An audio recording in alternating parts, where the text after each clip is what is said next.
ত্রয়োদশ জাতীয় সংসদ নির্বাচনের আগে কিছুটা স্বস্তি থাকলেও নির্বাচনের পর অনেকটা স্তম্ভিত হয়ে পড়ে রাজনৈতিক কার্যক্রম নিষিদ্ধ সংগঠন আওয়ামী লীগ।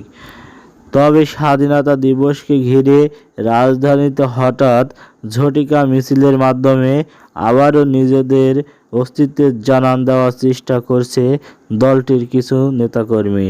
বৃহস্পতিবার সকালে রাজধানীর শেরেবাংলা নগর এলাকার 15 থেকে 20 জনের একটি দল আগারগাঁওয়ের বিটিআরসি ভবন এলাকা থেকে ঝটিকা মিছিল বের করে। মিছিলটি আইডিবি ভবনের সামনে গেলে দলরত পুলিশ দ্রুত ধাওয়া করে।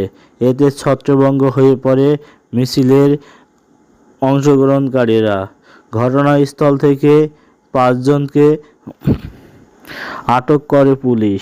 আটককৃতদের মধ্যে রয়েছে বাংলাদেশ পানি উন্নয়ন বোর্ডের একজন কর্মচারী। অন্যরা বাকি সবাই আওয়ামী লীগের নেতাকর্মী বলে জানা গেছে।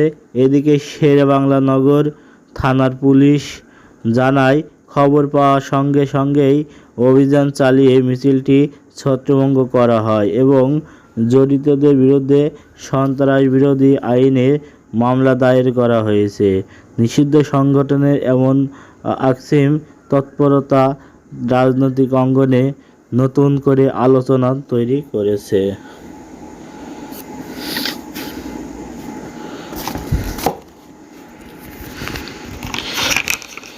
S20 TV news, Dhaka.